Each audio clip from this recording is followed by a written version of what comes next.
That's the Well, plan. he's doing computer stuff, but I think sometimes our computer stuff is a little temperamental. And I just want to make sure. Good morning. You can hear me. Okay, I good. mean, I'll Because I think you know. I'll send it. Wow, we got our chairs back in March. Yeah. Squish. Yeah. I can go on the side here and get your coffee.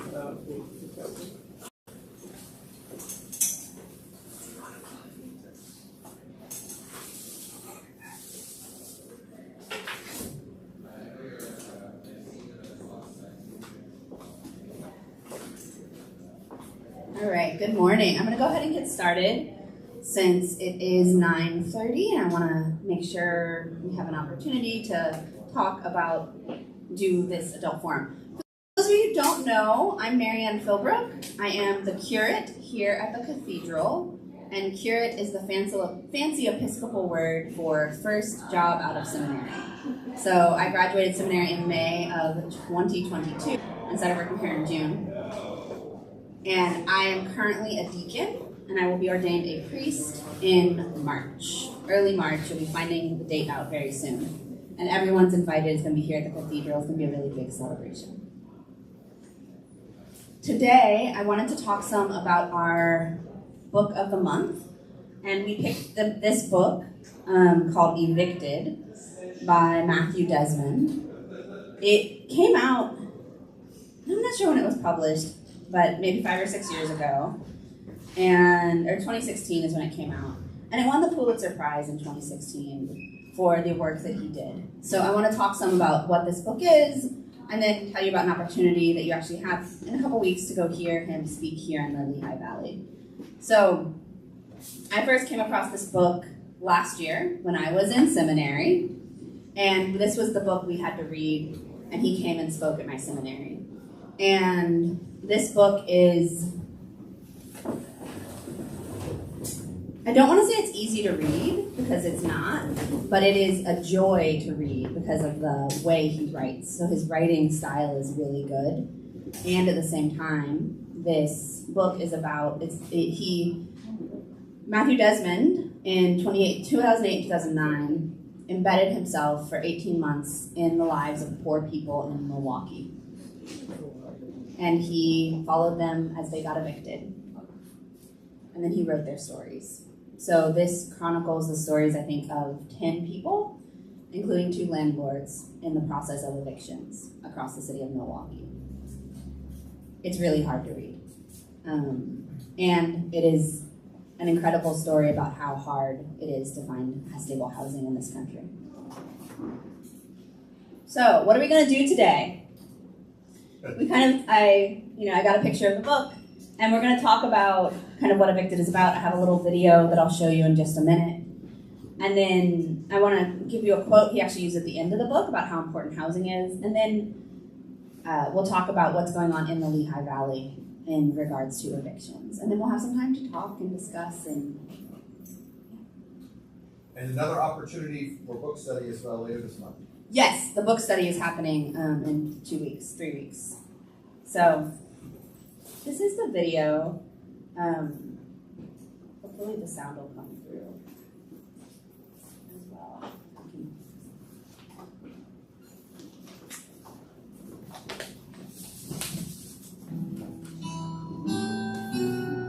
One in four poor rental families spend more than 70% of their income on rent and utilities. 3 in 4 families who qualify for housing assistance do not receive Evictions it. used to be rare. They used to draw crowds. But these days there are sheriff squads whose full-time job is to carry out eviction orders. There are moving companies specializing in evictions. Their crews working all day, every weekday. All over America, housing costs have soared. Today, the majority of poor rental families spend over half of their income on housing. And at least 1 in 4 dedicates over 70%. For these Americans, eviction has become a way of life. Eviction causes loss. Families lose their home, school, and neighborhood, often their possessions and jobs too. Eviction comes to the court record, which can block families from safe neighborhoods and public housing. Then there's the toll eviction takes on a person's spirit. Displacement can drive people to depression and even suicide. Eviction is a cause, not just a condition of poverty. If we want to erase poverty in America, we must do something about the stark lack of affordable housing in our cities, because without stable shelter, everything else falls apart.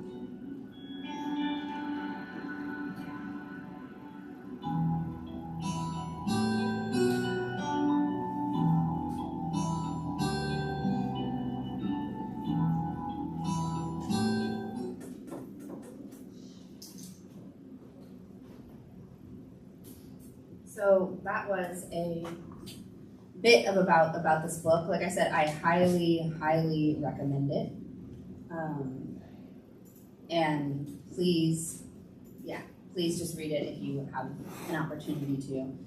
It's an incredible book. Reading it it's a pleasure because of how good his writing is, and at the same time, the stories in it are painful. And one of the families he follows is a woman whose only income is Social Security disability. And so she gets $700 a month.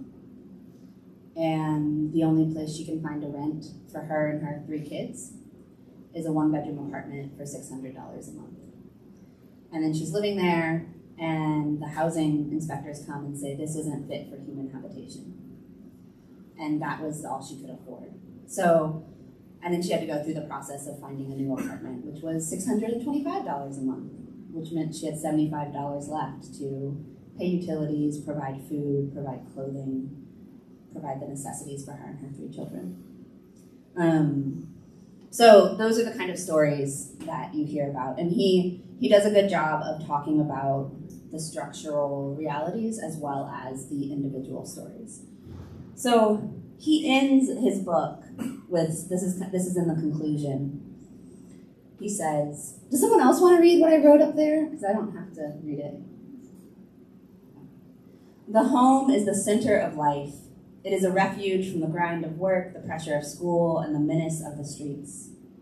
We say that at home we can be ourselves. Everywhere else we are someone else.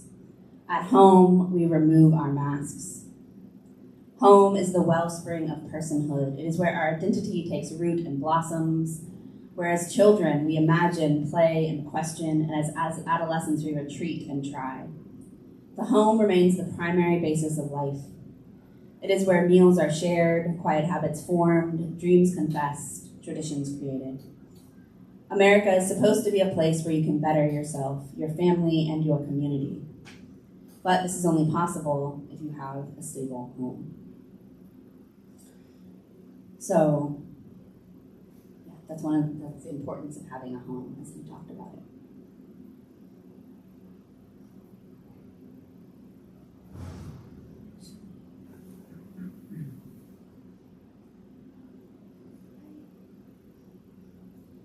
Sorry, I had a slide on here that I don't see. I made a slide with.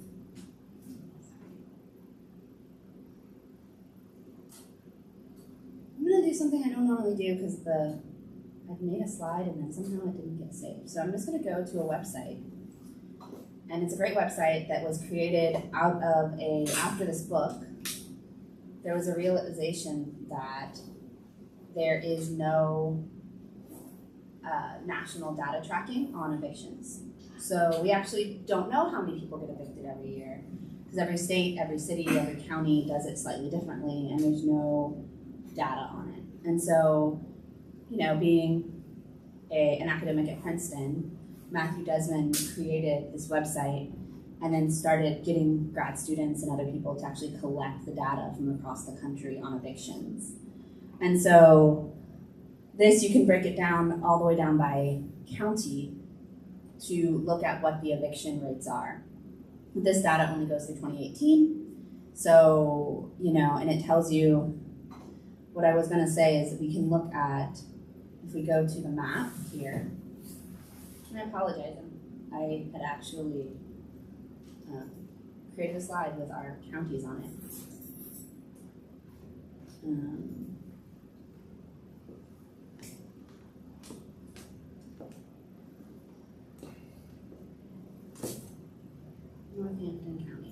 Hampton County. And if you look here, we have 8.6% of evictions. There's 8.2 eviction filings per day in our county. So that means that 8 families every day on average, a little over 8 families are evicted.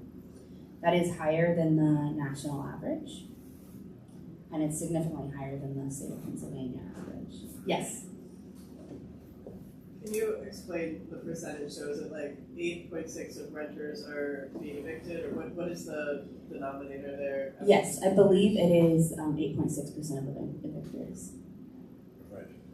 So it's 100 eviction filings filed per 100 renters. So yeah, so that's for every 100 renters, there's 8.6% of them. Okay. Yeah. So basically, of renters, 8.6 are getting evicted. Mm-hmm. Yeah.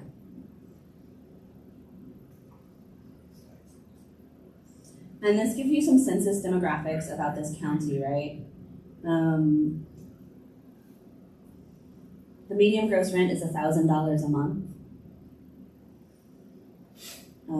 Yeah, I think this is. When were those statistics taken, Marianne? This is all from 2018. They don't have anything more recent than 2018. And evictions, you probably heard on the news, evictions were Frozen. Right. frozen during most of the pandemic. They didn't stop completely for a variety of reasons, because sometimes evictions are not done through the legal system. They're done informally. The landlord says get out and the person gets out.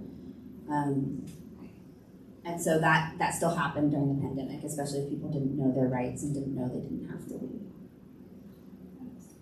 So that Yes. doesn't include owners, or people who are trying to be owners? This is all just rentals. Yeah, rental property. So this would not count, if someone was foreclosed on.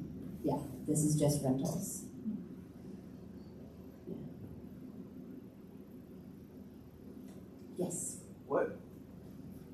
I don't know if it says it about our county, but maybe in the book it says what's causing this? Is it lack of money? Is it landlords not fixing up housing, and then the government kicking people out? What's really driving it? I mean, all of it is part of it. One of the things one of the landlords they follow, one of the things she says is the hood is good. So housing in poor neighborhoods is it's significantly cheaper to purchase it, but it's not the same differential to rent it.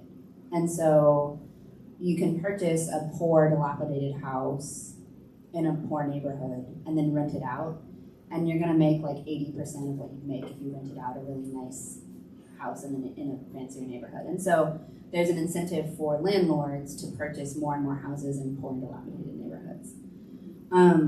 There's also, there are some incentives for landlords to, if a tenant doesn't have money and has fallen behind on rent, and then complains to the landlord about the quality of their housing, the landlord can evict them and then get a new tenant in, and that new tenant doesn't have the same rights, because there's laws that are, if you rent it as is, then you don't have the right to complain about it, right? And so there's ways that the housing gets poorer and poorer, and if you keep on getting new tenants in, the landlords aren't required legally to fix it up. There's also again, one of the stories is about a woman there's multiple people living in this apartment, and one of the women, her boyfriend is beating her, and so they call the police. And this happens multiple times. The police then send a letter to the owner of the property and said, your property is a nuisance property. How are you going to fix this? And when she sends back a letter to the police saying, oh, I'm going to ask them to leave, they reject that proposal. And when she sends it back with the eviction filing, they accept the proposal. So the police will be charging the landlord if there's multiple 911 calls. And so that's also there's a lot of multiple reasons, but most of it is poverty. The people, the housing is so expensive, and people who don't have stable income or are living on government assistance, don't have the money to afford housing. And one of the things it said is our public assistance for housing, only 1 in 4 people that actually qualifies for it receives it. And the wait list is so long often to get on public housing that by the time you get on it, you have an eviction filing, which then prevents you from receiving public housing assistance. So it's a lot of contributing factors. Yes, Barry. I also think one of the things is that in this nation we have this illusion of middle class. And so there's this enormous divide growing between those who are able to afford and those who aren't able to afford. And we still have in our minds that, you know, we're all a middle class, we can all put a down payment on a house, we can all move, where reality is those of us who can actually afford to buy a house are diminishing greatly, quickly, versus the amount of housing that's available. As we all watch the housing market in the last 2 or 3 years, you know, grow again, we're all sort of waiting for whatever the bubble is, but it hasn't happened. It is sort of, but not really. I mean, so there's a perception versus reality. Yes, Mary. You know, I think the other thing that's happened, I'm not sure when this started to shift, but we used to think of renting as something you did before you bought someplace. But now renting is often much more expensive than you can pay a mortgage. So for younger people starting out, or for people whose incomes are, you know, in what we used to think it was middle class income, there's never the ability to get, you know, that down payment. But rents are astronomical too. So we see that with our kids as friends, you know, in that between 20 and 30-year-old age group. I mean, rents can be $1,600, $1,700, $1,800 a month easily. And for some, renting is much more desirable right now. Yes. Well, right, you don't have, right, but it's just, it's Right. harder to have the option, right? Right. Because it used to be you can rent for, you know, $500. Now, I mean, I can't even imagine in Lehigh Valley what you could rent for $500 a month. Well, I mean, since the median property is median rent is $1,000 a month. Right. So, That was 2018. Yeah. and that was 2018. Yeah. Yeah. It's much higher now. Yeah, right, It's closer to $2,000 right, that's for what I one mean, it's not bedroom. even Yep. feasible. A newish one bedroom apartment. And you've got a further restriction because the middle to higher are now doing Airbnb instead of renting out. Yes. And I will say I contribute to that. I rent Airbnbs. Like I understand that it's not a feasible or a good solution, but as a consumer it works really well for me, but it's not good for our economy overall. And so I always feel kind of torn when I rent an Airbnb. But yes, and it makes, you know, if you rent an Airbnb, you don't have to deal with evictions, you don't have to deal with all this potential hazard. And sometimes you can put them in poor neighborhoods and tourists don't know. And so they show up. Yeah. Any other questions? I'm gonna pull up the data on Lehigh County, and then I'll I don't know.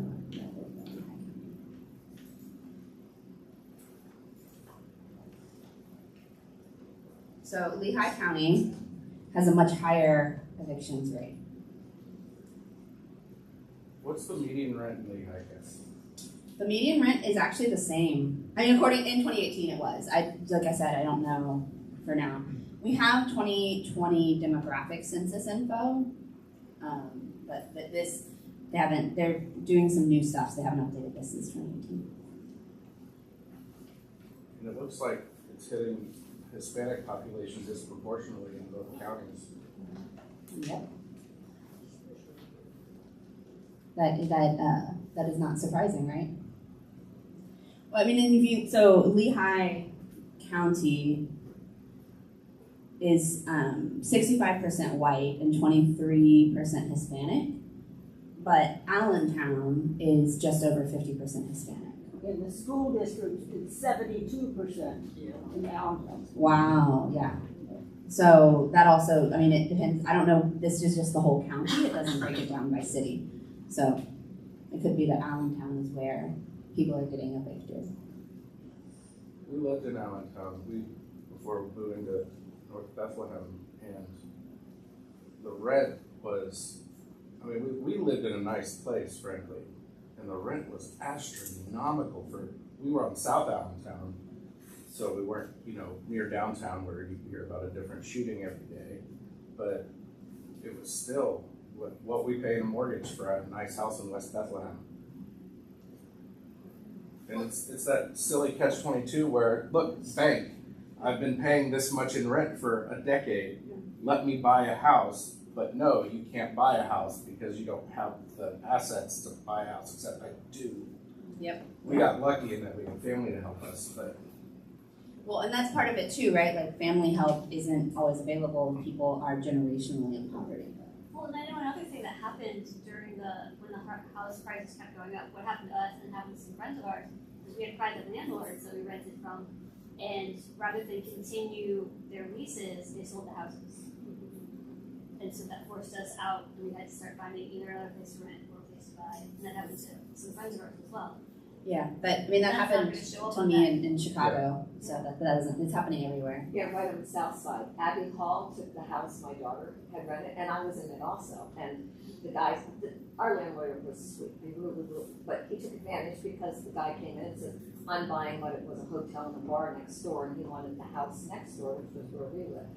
They took it, Abbey Hall really didn't fly. It's sitting down there vacant right now, including the house we used to rent, which was very affordable for my daughter who was SSD.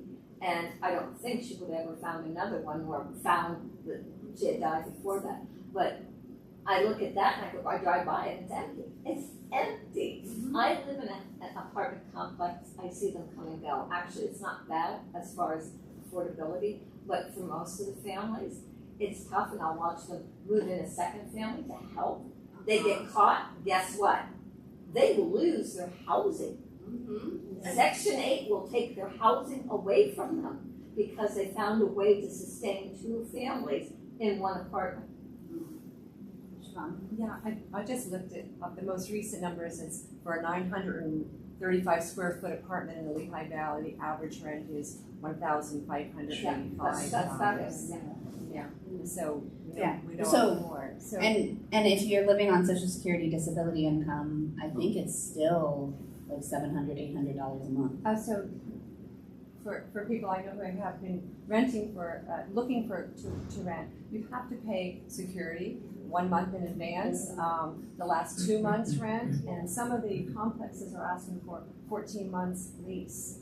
A friend of mine just went, young friend, like in the 20s, he said, okay, you have to have 4 months of $2,000 a month up front. It's like a down payment. That could be a down Yeah, payment. it's a down Yeah, Yeah. exactly. And I don't know if this is true, I mean, we were from New York when there was rent control, so there was some, you couldn't just double the rent in here, you know, but I don't think there's any sort of rent control. There is No, something, there because is. my rent only went up. yeah, they can only go up by a certain percentage each year. Oh, that's not true everywhere. If you're in the apartment, but they can raise it much higher Yes, if they can get put it rid in of market. somebody, Yeah. the new It's person. renewal pays much protection, more. yeah. Renting Okay. is about. That's in Lehigh County. Okay, that's good to know, because that's not true in Chicago where I'm living. It seems like most leases are only 1 year. I'm sorry? Are there longer leases in the year? Our landlord let us do 2-year leases when he encouraged us to do multi-year leases. He wanted us to do that because he wanted the guarantee of somebody who could actually pay their rent. Yeah. But that was a private landlord. But it was a not- private landlord, not a, Not we were in complex. a row of houses, but he owned that one Yeah. house and rented directly to us. Yes.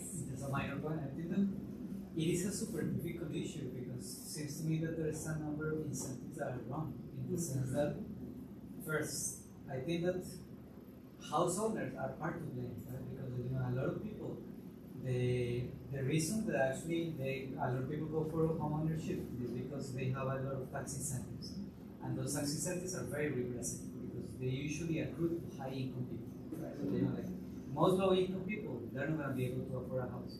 But then on the other hand, we are to blame whenever we buy them because we don't want those kind of like tax breaks to be taken away. Right. Like most of the people wouldn't like to have that kind of tax break. So politically, that's a non-starter.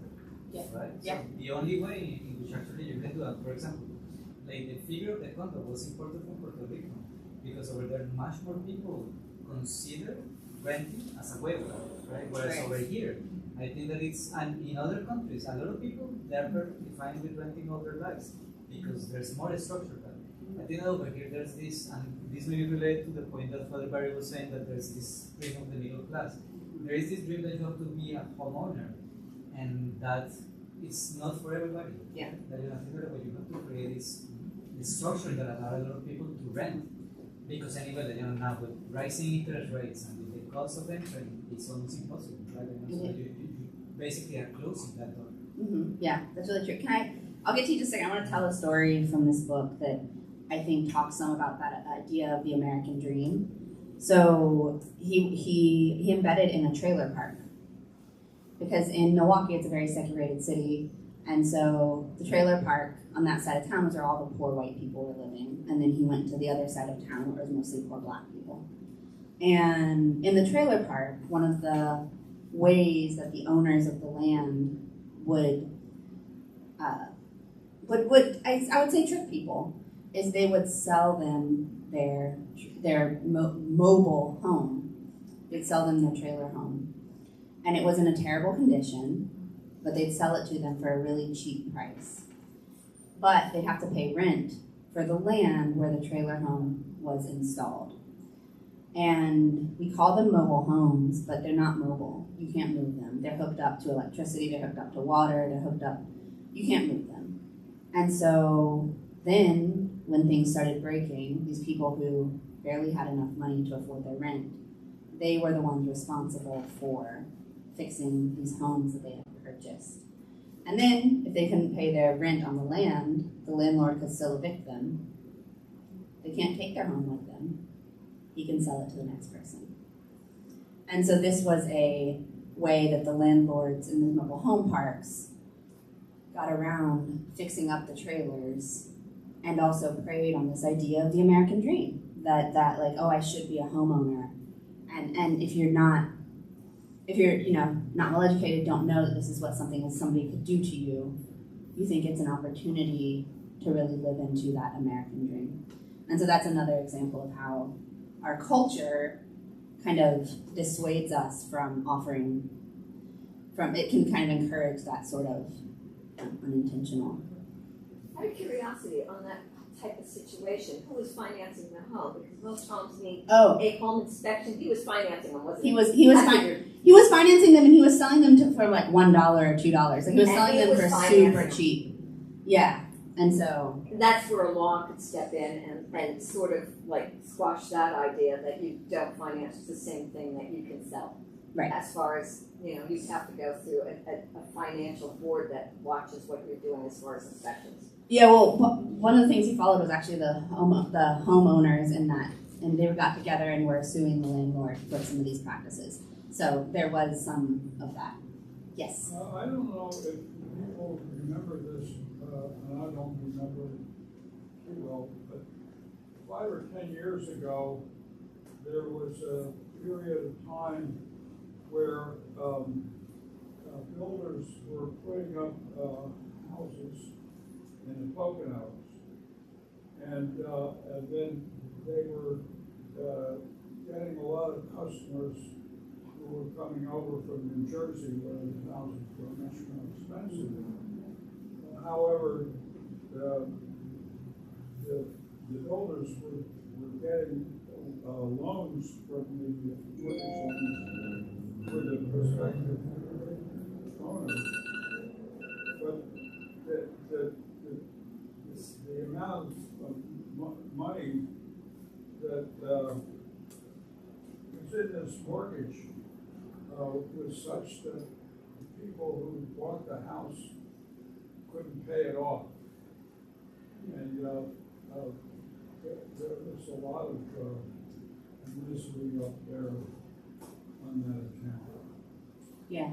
We did have the housing crisis in 2009, 2010, and 2008, which was some of that, right? And that sounds kind of similar, right? They give people mortgages that you kind of knew they couldn't afford, but as long as the bank made the money up front, they were okay with kind of giving people mortgages that, again, building into that idea of the American dream, right? Everyone wants to own their own home.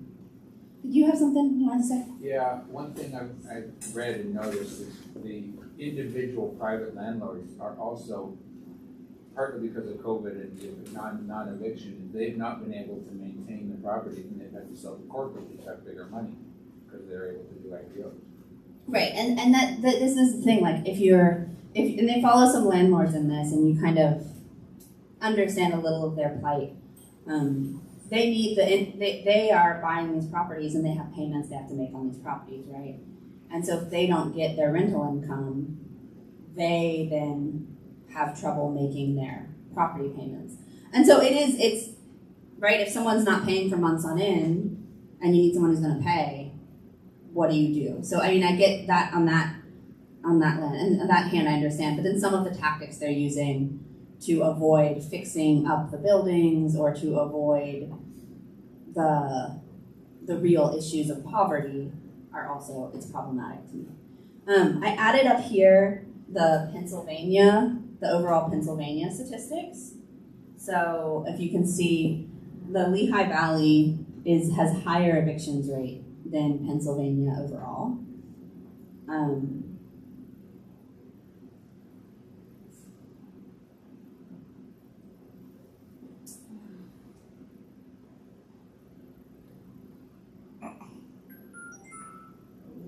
What do the numbers up ahead, those columns, they're the percentage of something, but what does that number represent? So that is the number of people per 100 renters who gets evicted. It's the percentage of renters who get evicted. So if you have 100 renters on average in Pennsylvania, just over 7 of them would be evicted in a given year. Is that over a year? How many people get? Yeah, I believe that's over a year. Okay. Yeah. And then the number is eviction filings per day. So that's the number of people on average every day that receive eviction filings.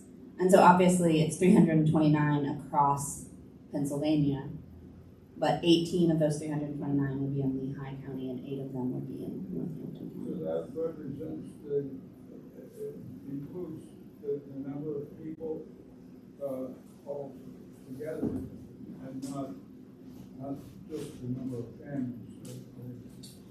It's be the number of households being evicted. The number of households. Yeah, it's the number of. Vary quite a bit. It can, yeah.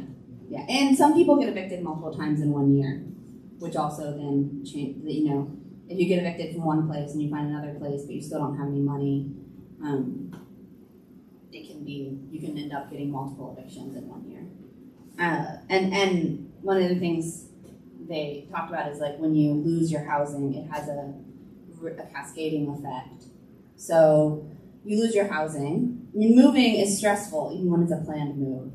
I don't know how many of you have moved recently. I moved about 6 months ago, and it's stressful. If you come home one day and there are people moving your things, and your options are have them put them here on the sidewalk where they'll be taken away. Everything you own goes into a big trash heap. Or you can pay to have them stored in a storage facility, which is hundreds of dollars per month, plus then you have to pay to have it removed, and so it's a no-win situation.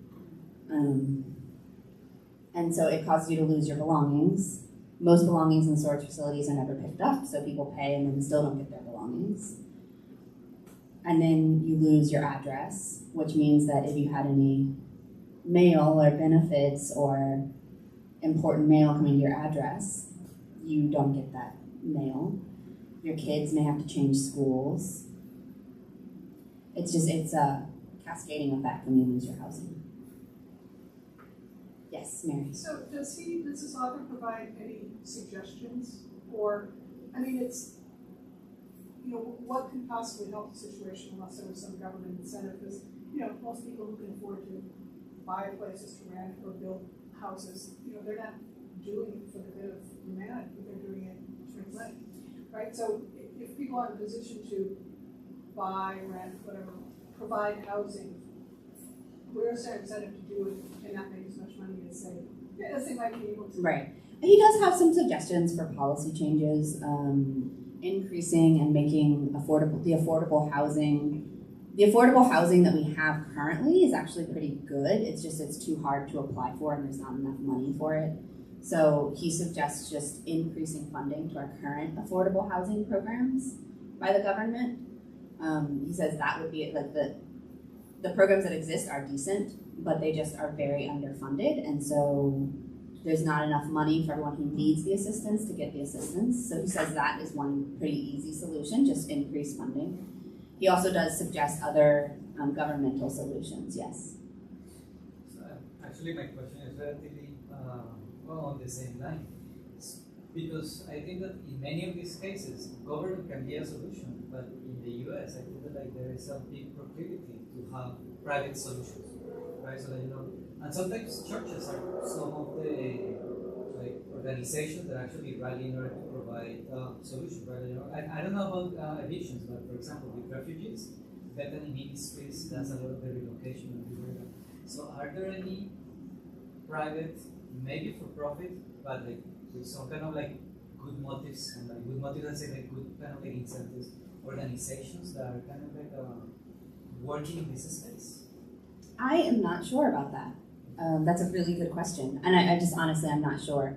I know in other places there are, but here I don't know. So, I mean, one of the big ways that our country provides affordable housing is through something called the low-income housing tax credit. So, in that you have, apartment complex, a development that is not public housing. It's not like a government-owned facility. It's owned by a nonprofit or whatnot. But private investors can invest in these tax credits and then like get money off of their tax returns. So so that is like a quasi-private solution that our country has relied upon. But I guess it's not really enough. Well, who's the owner then? If it's like a group. So it's it gets a little complicated, but like when you're like I have the deeds to my house, but the bank owns it, right, until I pay off my mortgage. Yeah. So a nonprofit would be the owner, but the financing, they raise the capital through these consortiums of wealthy individuals or folks that want the tax credit, and there's like complicated sort of pass-throughs, like people that like bundle the tax credits and then do the financing and stuff like that. So it's very complicated. Yeah.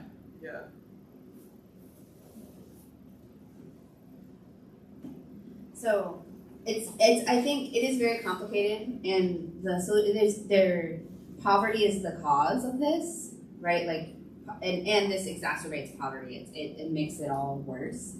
So one of he does say that like our housing programs are actually pretty decent if they were well funded.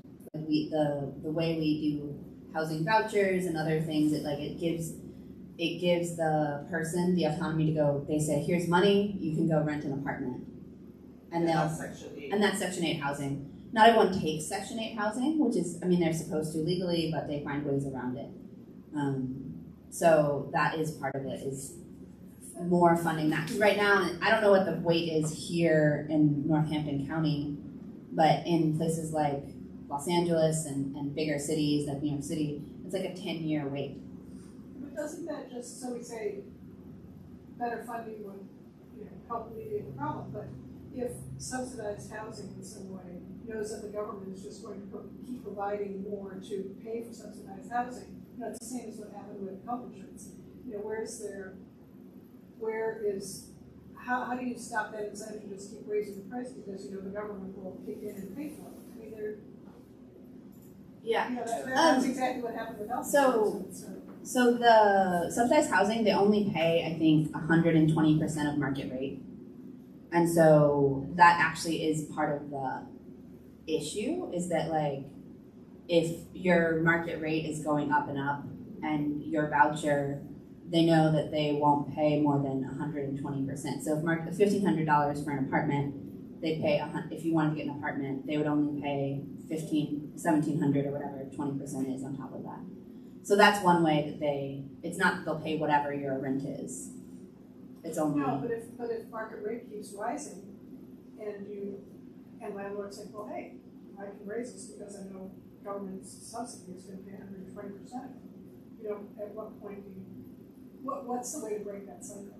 I mean, I don't know. I think having rent control, I'm personally in favor of rent control, so you can't raise it more than a certain percentage year over year, things like that. But that is all done by city and county levels.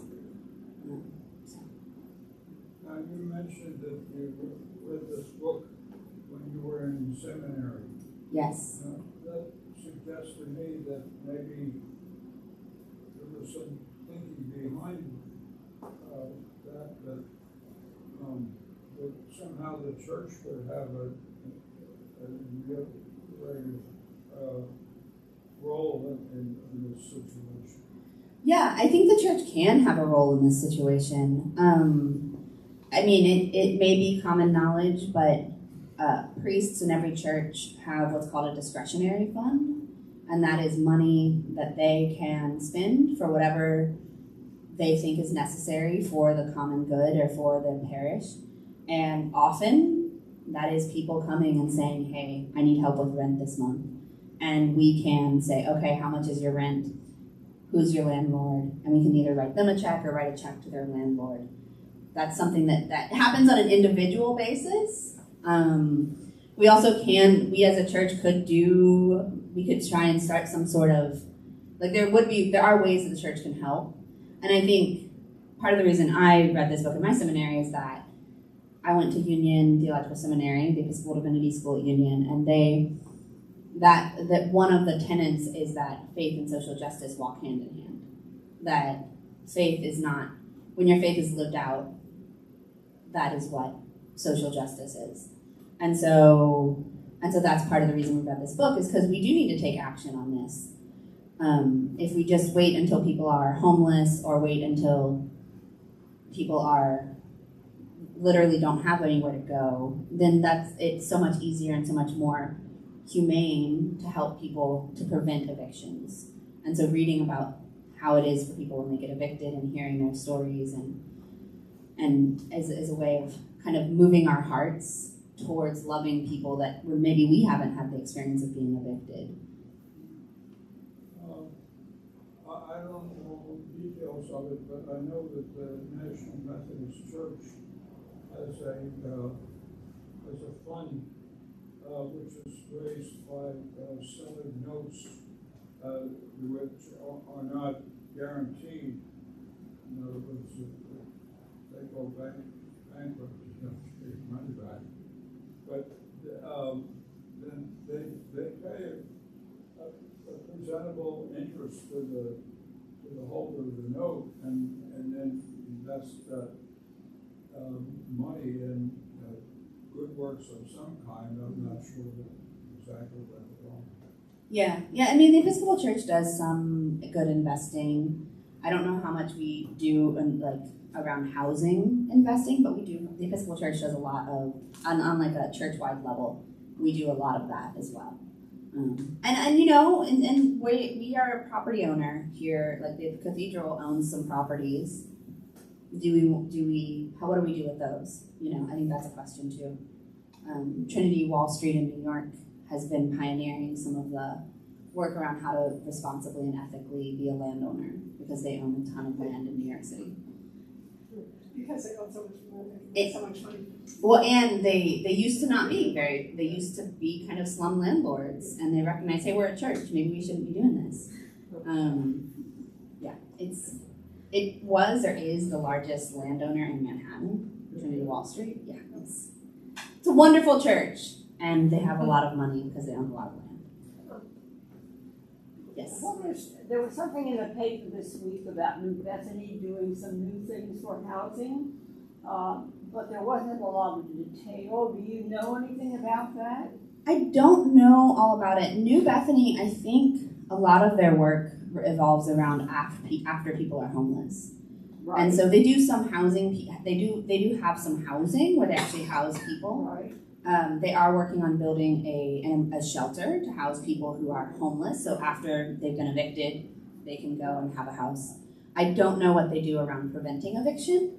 I'm hoping that we can have some people from New Bethany come and talk sometime next year about the work that they do.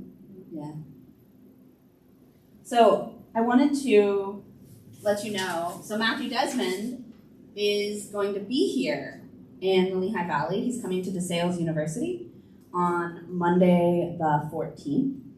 And I have some flyers here. Feel free to take one if you're interested and pass them around. We are one of the sponsors of this event. It's the Lehigh Churches. The Lehigh Churches got together and brought him here. They're doing a whole week on awareness around housing issues, and so this is one of the events during that week. And so yeah, visit their website, find out more. If you're interested in coming, you can go online, you can buy tickets. We are going to be there. We have a table that we've gotten because we're sponsoring this event. I think it should be. I've heard him speak before because he came to my seminary, and he's a dynamic speaker, and he really is able to answer some of the questions around what do we do instead of just like go cry because of how terribly sad these stories are. You said we are going to be there. Is that the cathedral or the diocese? Both of us are sponsors, so we both have tables there. And then, so I personally will also be there. Barry and I will be there with some other members of the cathedral. And Sean, he's coming too. Do you know the cost is for tickets? I'm not sure. It is a fundraiser for the Lehigh churches, so they're not like cheap, but I'm not sure.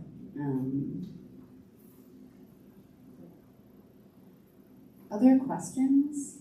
I made a slide so if you had asked me any questions. That one got in. Evictionlab.org is the website I was on that I pulled up the information. Like I said, Matthew Desmond made it from Princeton after he wrote this book. Thank you. Thank you. Yeah, so I'm happy to talk to anybody, whatever you would like, we're here. And I finished, 15 minutes early, but y'all have some time to get some coffee and hang out before your kids are done with Sunday school. $35 if you want dinner. The forum is free, but if you want to go to the keynote dinner and the forum, it's $35. Thank you. I can't do keynote time, but like with the forum, he wouldn't be speaking at the forum. That's more just like the table circle. But No, he's speaking at the forum. He's speaking at both. I think 7 to 8 is when he's speaking, but I think the forum would be more like information about what's happening in the Lehigh Valley. Right, because I just, with my dinner responsibilities, I can't do dinner time with the circle, but afternoon or community resources. Okay. Well, thank you all for coming out. I hope this was informative. Our book event is in 2 weeks on Thursday. It's going to be on Zoom, so you'll get an email link. Come and join even if you haven't read the book, but if you have a chance to pick it up and read some of it, it's, like I said, it's an amazing, moving book. I highly recommend reading it. It definitely has changed the way I think about housing and what happens when you lose a house. You're welcome.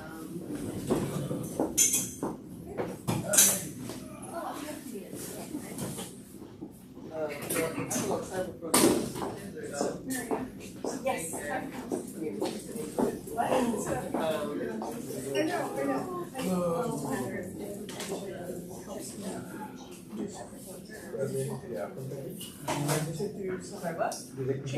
No, not yet. I had a red alert, so I was worried, but it was just spam. Let me ask her if you could start. Let me just check. I mean, she always wants to talk about it, but because I didn't know what kind of schedule. And I did some in action, so. So, yeah, hopefully we'll get it all done. Okay, let me turn off. I hope this was live streamed. The light was red the whole time, so it may not have been live streamed. Paul, you said that. Does anybody, are you I'm watching? good. How are you? I have no idea. I don't think it's controlled from here. Hi, I'm Marianne. I'm Marianne. Loretta. Nice to meet you, Loretta. Nice to meet you. Yeah. Hey, Sean. Yeah, and then of course it moves all around, Yeah, so yeah. you missed it. Yeah, I just want to Miss it, so. Yeah. All right, well, I forget the, Somebody has a birthday. It was last night. Hello, Sean, say hello before you get away. Thanks, Mary. Okay, yeah, just text me or call or email me.